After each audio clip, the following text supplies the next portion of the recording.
All right. Hello. Welcome. I'm Robyn, and you might know me from our travel brand, Nomads with a Purpose. And today I'm going to teach you all about raising teens on the road, or share with you at least my 10 tips for raising teens on the road.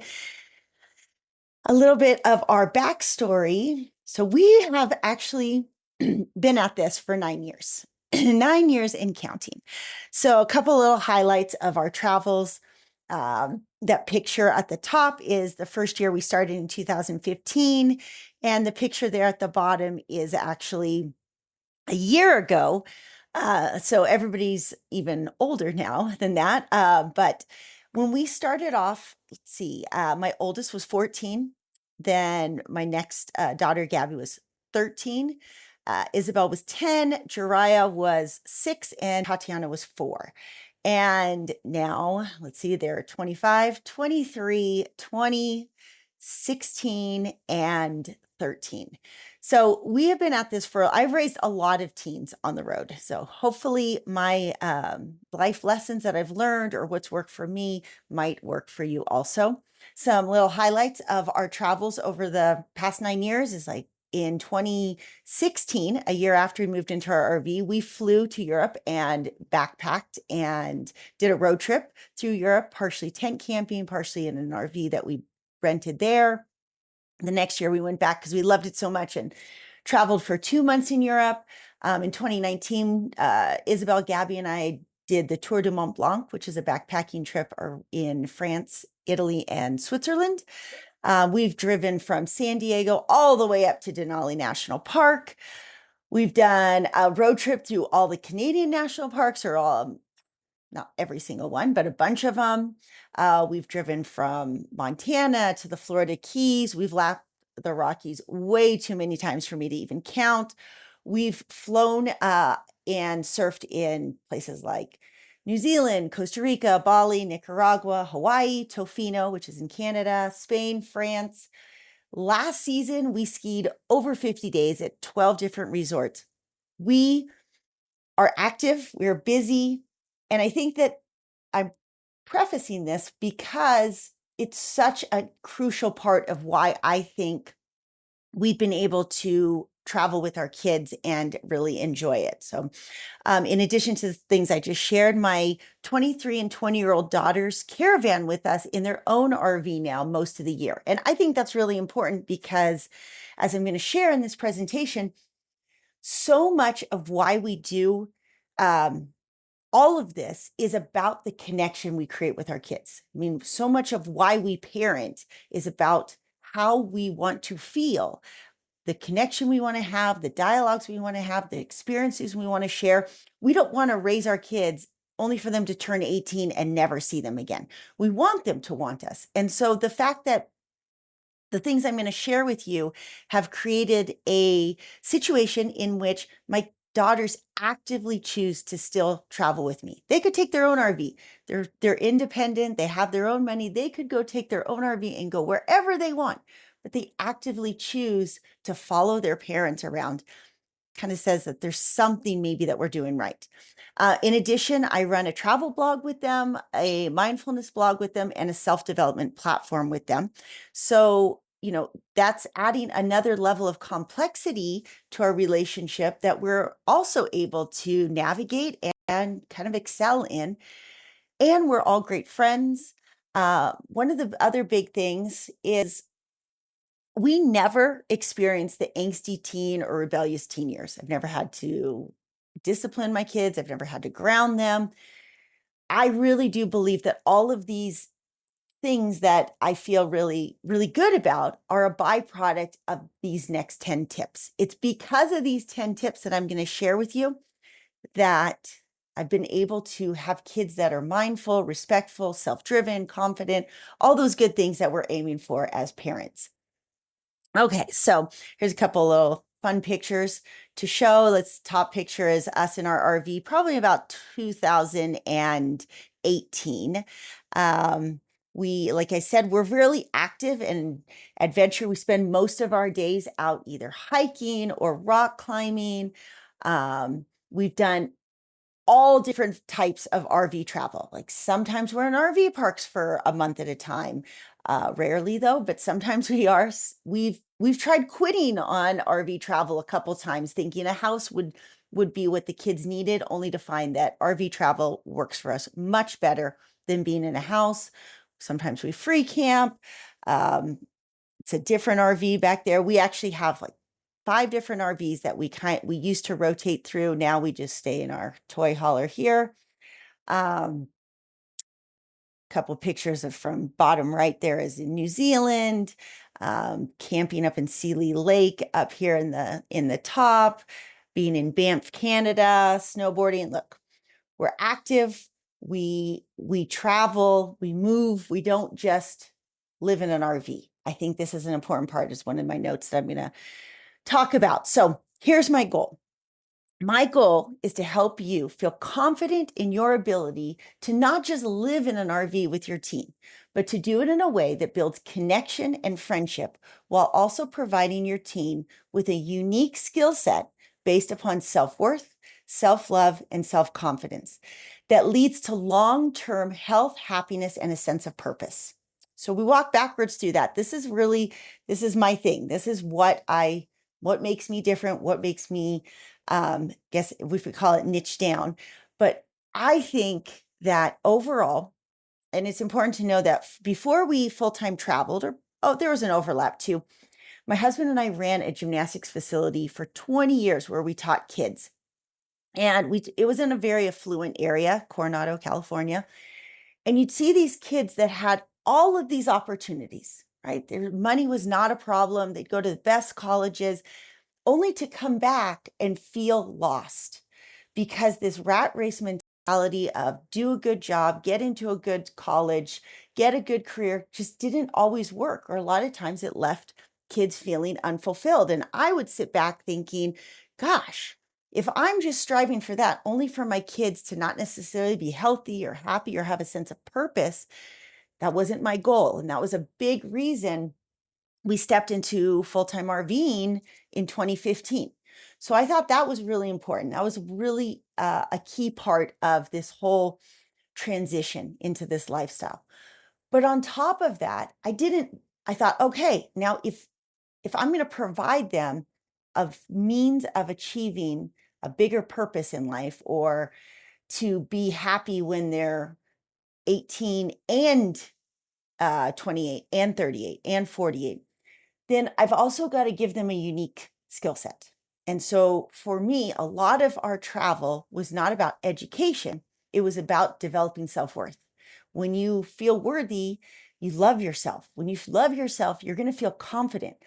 To me, I had experienced in my own life that everything that I was able to step into was because I had the confidence to do it. I had the confidence because I loved myself. I loved myself because I believed I was worthy.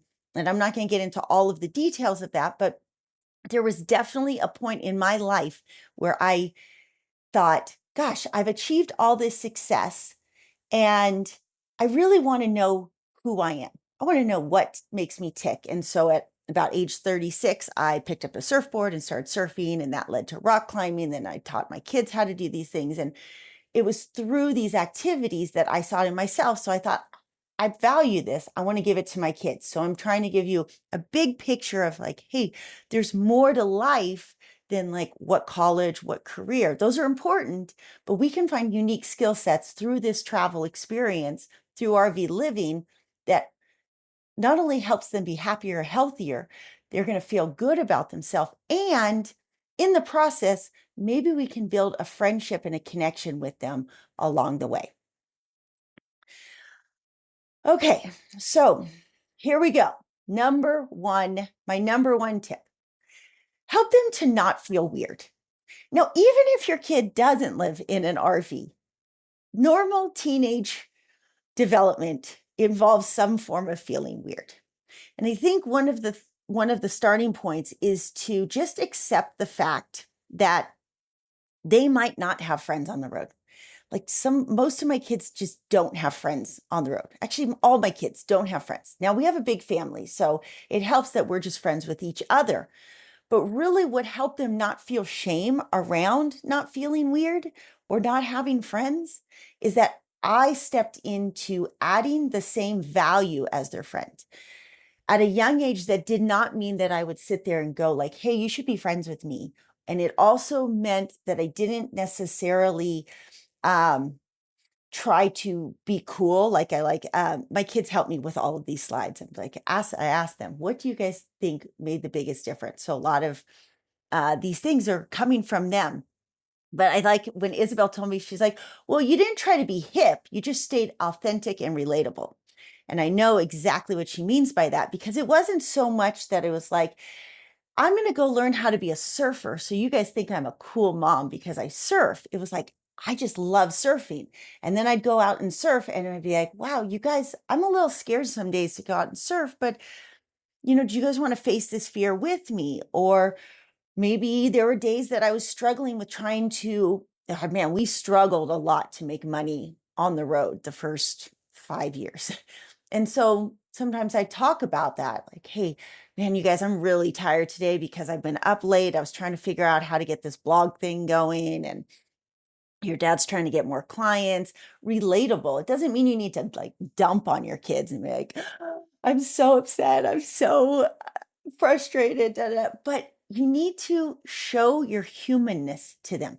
Think about if your child went to school, that there would be some dynamic in their friends, or think back to your own teen years. There'd be some dynamic where you're like, oh my gosh, do you remember?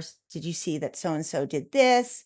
So there's going to be some relatability, which is where having some social media could be good for your teens.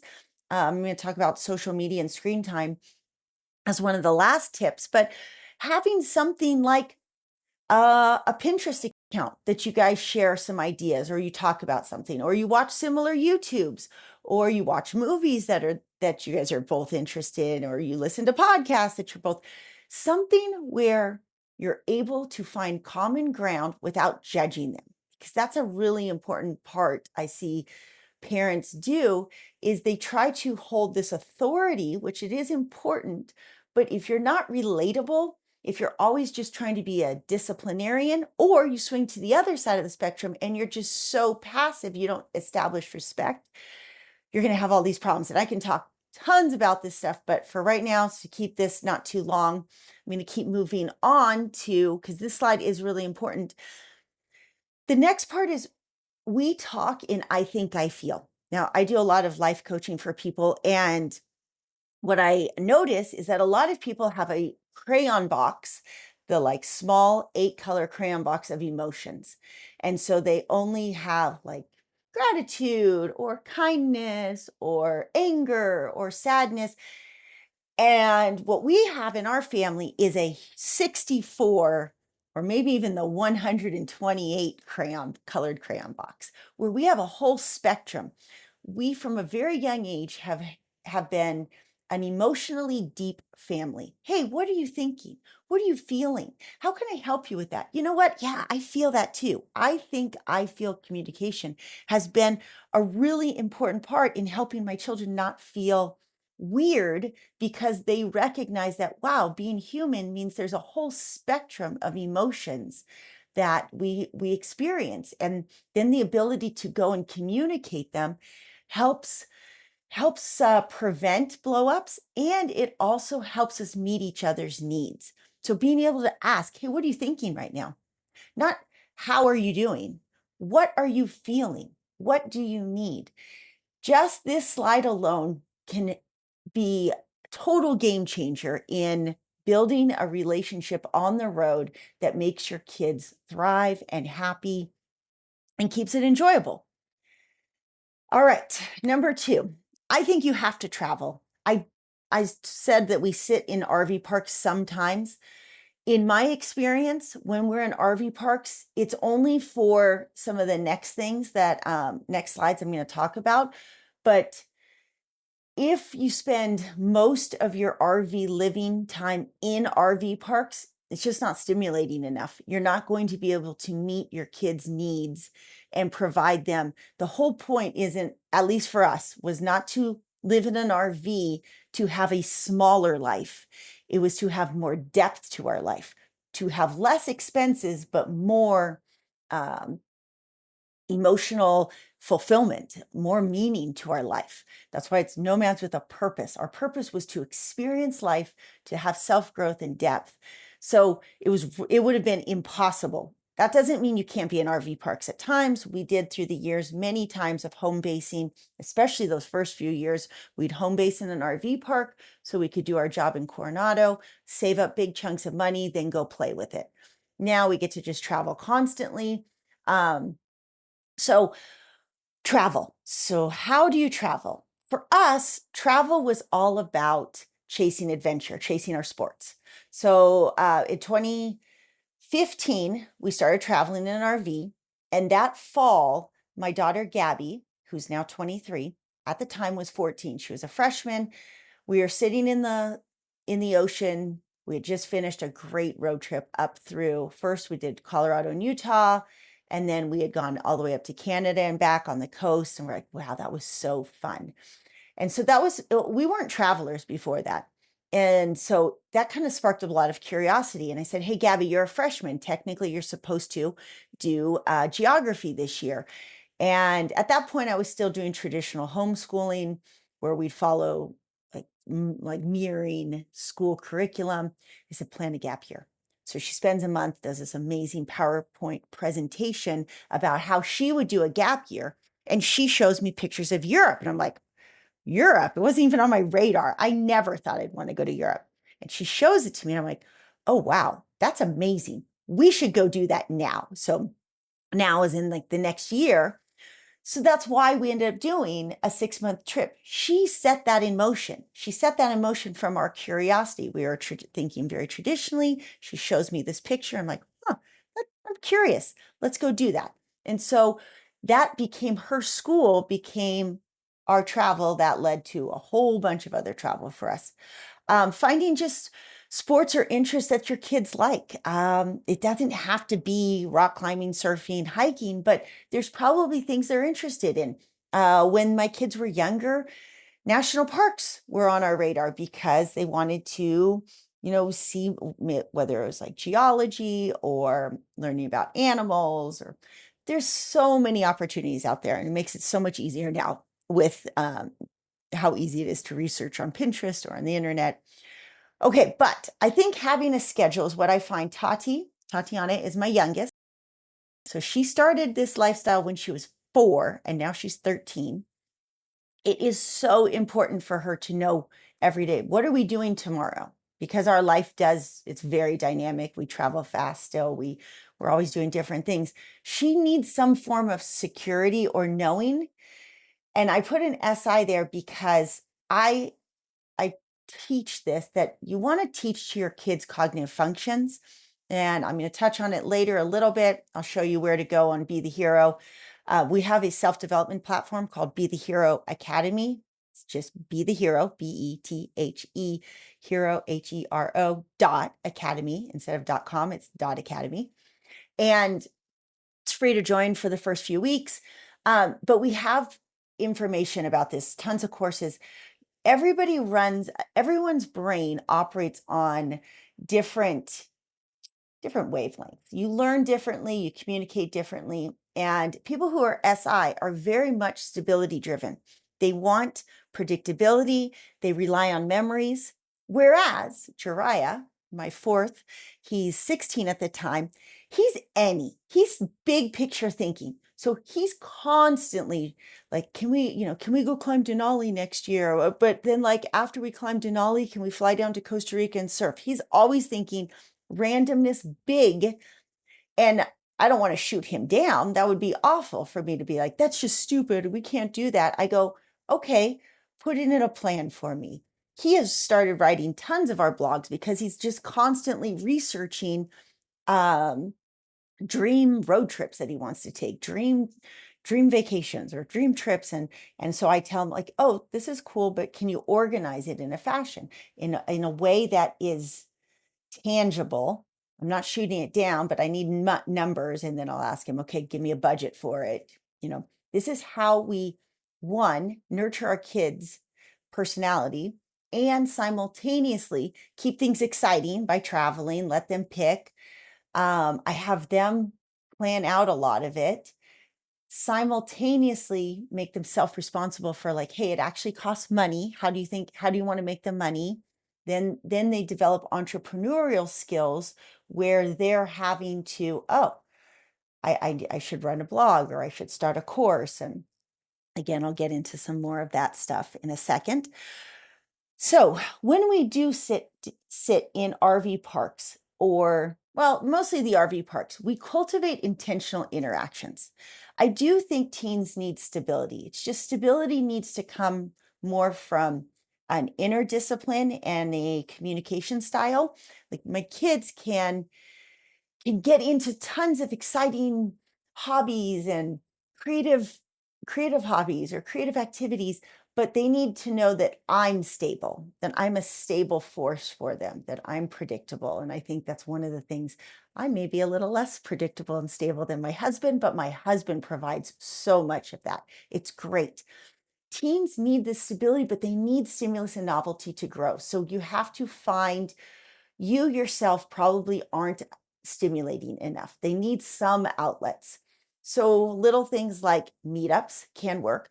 I'm not a very social person, so we've never really done any of the RV, full-time RV meetups. Even when my kids were homeschooling and we lived in a house, those didn't work very well for me because I'd be exhausted having to sit and talk to other parents, especially if I'm already talking in content creation so much, talking as a coach. It was just too much. So that didn't work as well as I would sign them up for classes. We still travel back to certain places, Lander, Wyoming, St. George, Utah. I know the gymnastics facilities there, so we'll go and put our kids in gymnastics for a month at a time or a week gymnastics camp. Isabelle remembers that I'd sign her up for cooking camps, cooking classes sometimes. Or even we would just go to coffee shops where you're like having actual interactions with adults. That's a big part. For me, my kids are really good at speaking with adults, but it's also because we were in those type of settings often where, yeah, they're at a coffee shop and somebody will come up and like, hey, it's Tuesday at 10 a.m. Why aren't you in school? And they'd be able to sit there and talk like, oh, well, we homeschool. Well, really, we just road school. We just live life on the road. And they'd be able to have these interactions. And that was so valuable, super, super helpful. So finding something, when my oldest kids became adults, they were really ready to intentionally interact in the world more. Hey, we want to have a bigger friend group. So they spent a lot of time in Lander, Wyoming, because there's a climbing group there. Then they ended up in St. George, Utah for a while because there was swing dancing there and they like that. It doesn't mean though you have to live in a house or sit in an RV park all the time because you're afraid that, oh man, if they don't have this daily, I'm going to destroy their life. You can find a way to intentionally set it up. I would give my 2 cents is like have patience and trust.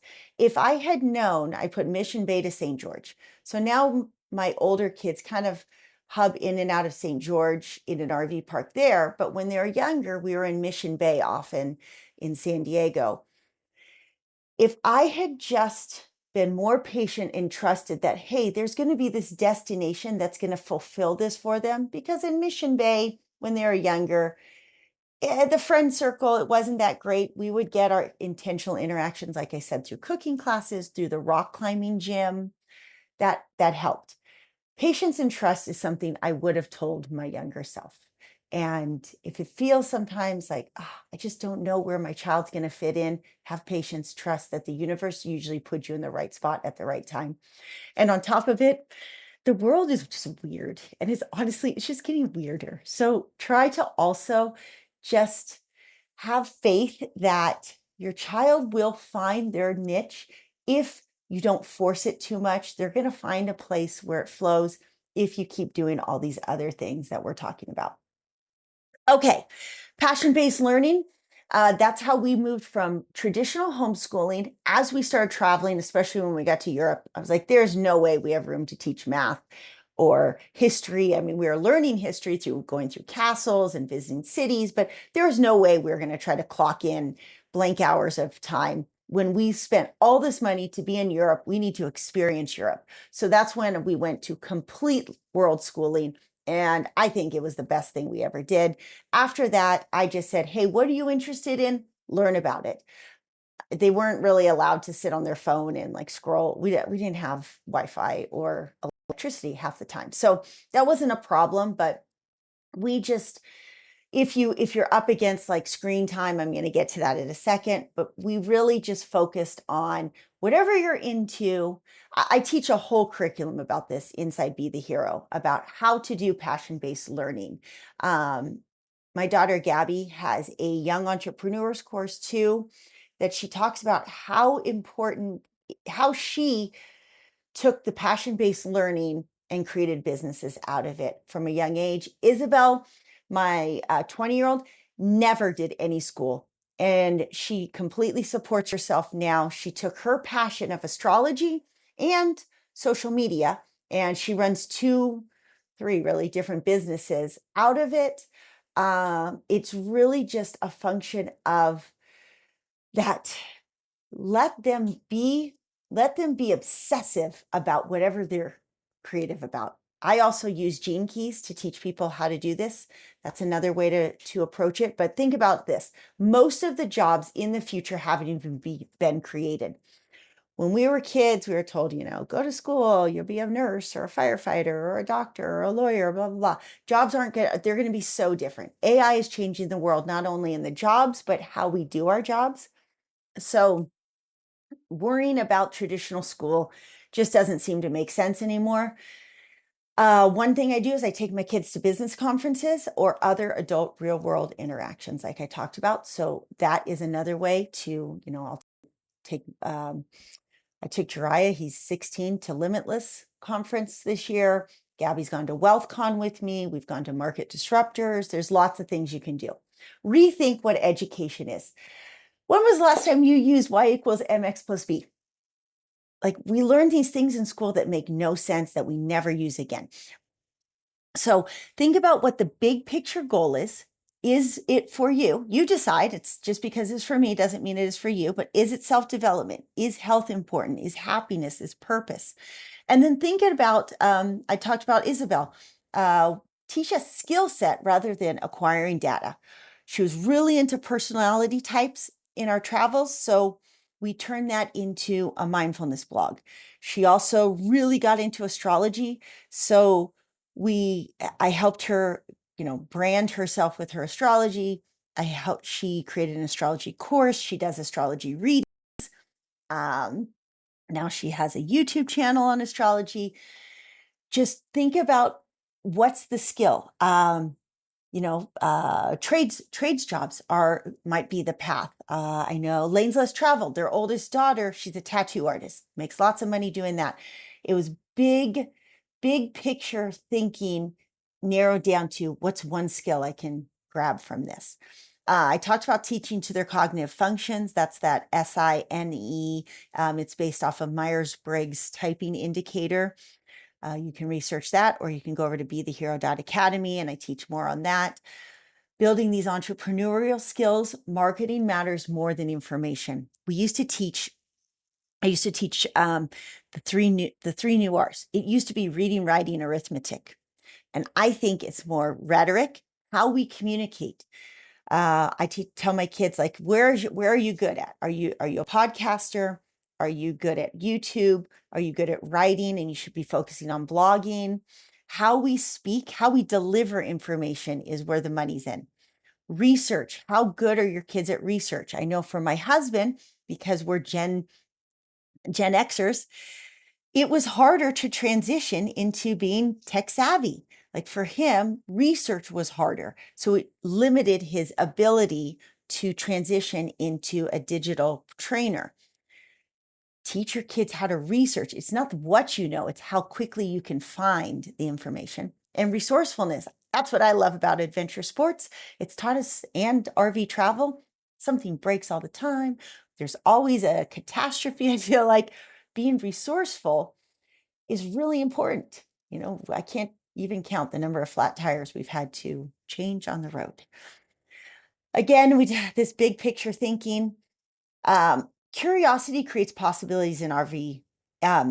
Curiosity creates possibilities and opportunities. RV living is a great example of this. Okay, things are not always the way they appear to be. So if you can think outside the box and think bigger, your kids will have such an advantage. Getting people to think, what if there's more to life than just blank? So you probably think about that in RV living. But as a parent, to think of it in terms of parenting, there's just so much more you feel like at stake. What if they don't like me? What if somebody gets hurt? What if they can't get a job? There's so much there that big picture thinking might be something. Sounds like really absurd, maybe if you're more traditional, but what if you just looked at it as their sole purpose? Sometimes I just look at my kids' gene keys and I think of it as like, what is their soul here to do? And then helping them there. We have a term called IMWO. If money wasn't an object, we we literally hiked in dozens of different countries talking IMWO. If money wasn't an object, where would we travel to next year? If money wasn't an object, what career would you pursue? If money wasn't an object, what would you do tomorrow? We just constantly planted the seed for dreaming bigger, thinking bigger, believing. Do you know what that does? It builds self-worth. When you do that, you're telling your child you are worthy of your dreams instead of, okay, you could be anything. You could be a firefighter or a doctor. It's like, that's actually such small picture thinking that actually limits a child's self-worth. So allow yourself to dream bigger. And self-development. So I believe self-development is the most important thing you can do. I think we see an identity crisis in the world today. And in order to prevent that identity crisis, we have to develop our identities to be bigger than the roles we play. So things like personality typing, learning about the Enneagram. Enneagram is your core desire. It's really important. I've talked about gene keys. It's your soul imprint in, it's like thinking about genetics in a whole different realm. We think that we are a byproduct of the genes our parents gave us, but we don't really realize that you actually have 200 different expressions that those the proteins that make up your genetics can develop. That's why epigenetics is actually way more how our bodies adapt and work. Our health is based on epigenetics. Epigenetics means your environment dictates what genes express themselves and which genes don't. And so epigenetics is going to play a role in, how you think, how you feel. Your thinking, every thought creates an emotion. Every emotion, has an effect on our bodies. So thinking creates feeling, feeling creates health, creates happiness. So all of these things are actually spending more time in your RV travels, learning about what is your personality, what's your child's personality, having self-reflection time. We spend a lot of time as a family practicing mindfulness, meditation, journaling, and really the take home is to be who you want your kids to be. If you're a mindful, self-reflective person, self-aware, your kids will naturally be that. And then your interactions are just going to flow in a lot more harmony and happiness. So I did say it's touch on screen time. I think if you are trying to control screen time, that is a losing battle. It is instead better to just think about nurturing alternatives. My oldest, so real quick, each kid's different. Each kid's personality and soul is different. So like with my son, Danny, he loved video games. It bothered me. I myself was such a more confrontational person then. So I would want to say, no video games. Instead, it just so happened we traveled to Europe and we didn't have electricity most of the time. We couldn't take Xbox with us. So it just not having it nurtured a love for something else. He got into running and he eventually played some, but I didn't want to make it like so harsh. So we just found these nuances along the way. And I think it's funny. Last week he called me because he's in St. George. He's like, I took my Xbox out and bought a game because he was like in a funk, feeling like, I just haven't met the right people and the world is so weird and I just don't fit in and da da da. And he's like, I played it for a couple days and then I'm like, yep, this isn't fulfilling. The alternative was I taught him what fulfillment could feel like. I didn't say video games are bad. Gabi really was like passionate about her sports. So then she had to use screen time for branding her voice, branding her blog, branding her coaching. Isabelle was really good at, she's an SE dominant of those personality types. So she was really good at seeing things on Instagram or YouTube. And so she learned how to get good at the platform to make it her income source. Jiraiya he's 16. He hasn't had any, he's hardly ever on. He uses his computer for research because I told you he's obsessive about like, let's go climb Denali and then surf Costa Rica all in the same week.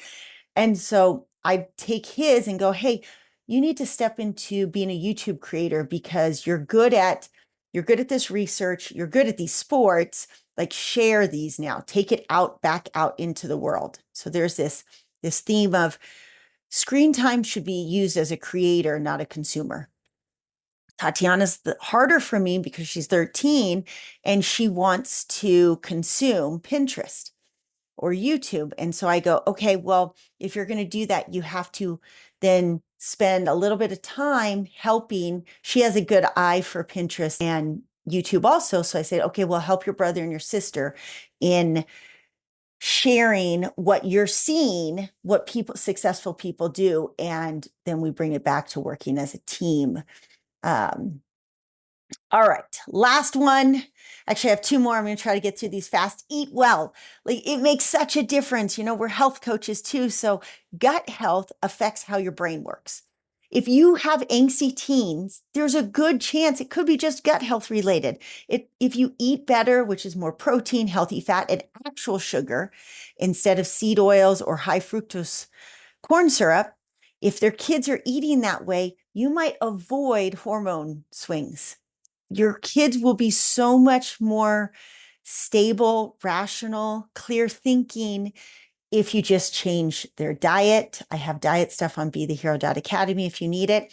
Be active kind of goes hand in hand with the last, but also for us, adventure was our foundation. It developed grit, persistence, resiliency, failure. Well, it taught them to not fear failure, and it created a lot of failure along the way.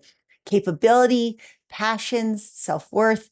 So challenge your teen in the outdoors, get them outside. You're going to get some resistance at first if you haven't been doing it. That's okay. Keep showing up to do it.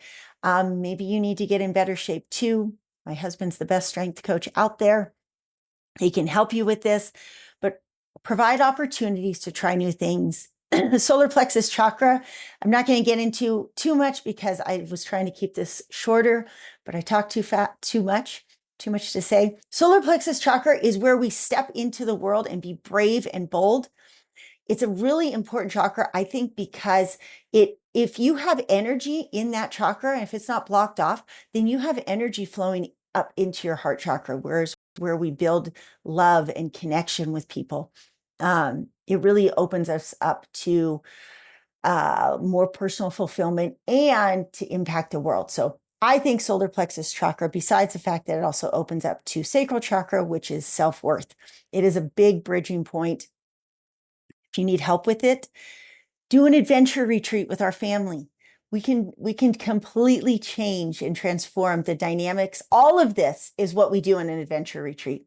We cover all of this and we integrate it in a way that really helps your family come together and see each other for how amazing you all are all.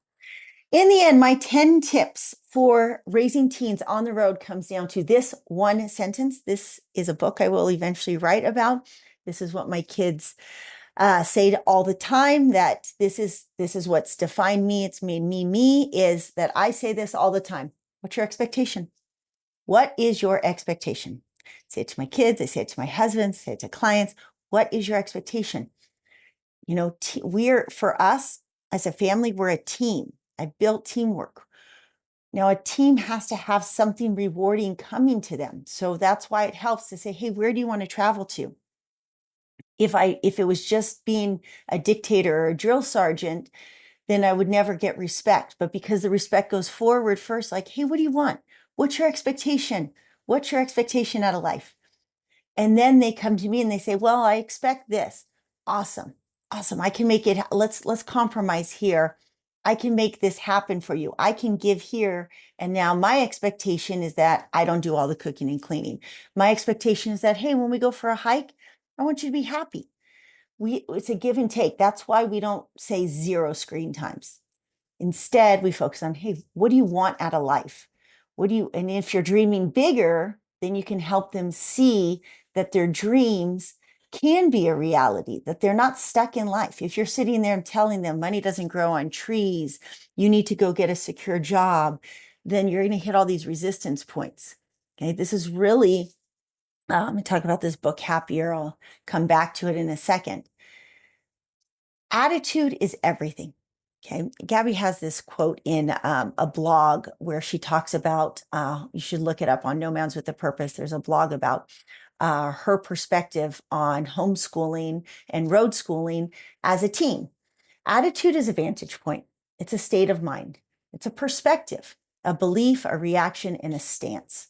Our attitude affects the way we present ourselves in the world, the way we perceive the world, react to the world, exist, and move.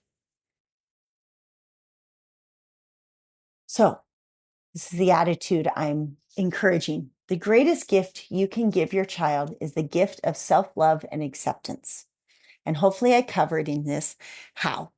By providing them the experiences that allow them to discover who they are, what they like and don't like, what they are capable of without the pressure of needing to fit into other people's expectations, or imprinting your worthiness blocks onto them. Help them develop a firm sense of self first, then focus on the outer world. So in Be the Hero Academy, I said it's free to join the first few weeks. This is how you would do that. You would go in there and you learn about your child's Enneagram and cognitive functions. There's some helpful workbooks and mini courses. There's health and fitness programs and coaching so that you can lead by example. If you lead by example, you're going to be able to create better experiences that engage your team. We have communication courses that help you learn what the best questions are to ask to build connection. There's guided meditations, breathwork, journal prompts to help promote mindfulness and self-love. Some signature courses, Happy Teen, my son Jiraiya has created there, where he teaches teens how he's like the happiest kid I've ever seen. He's so happy. I'm like, just make a course called Happy Teen. He shares his journey and what he thinks. There's a course called Happier based on the book that changed my life by Tal Ben-Shahar. It's the book called Happier. I read that book. That's what changed and made it so that I went on this trajectory. A chakra healing course. I mentioned a little bit about solar plexus chakra, Best Life Blueprint, and so much more. So you just go to, it says it right here, bethehero.academy. Back to the thought that attitude is everything. So Gabi, who is 23 right now, but started RV traveling when she was 14 and runs 2 blogs with me and the Be the Hero Academy, said that she did a TED Talk. Gosh, I think it was in 2022. I encourage you to go look up. I think if you go to her website, it should be actually on Nomad's homepage, nomadswithapurpose.com homepage. Watch her TED Talk. It'll help you understand the struggle. I make it sound great, but it is a struggle. It's not easy to RV travel with teens, but it's fulfilling and meaningful. So that's why you do it.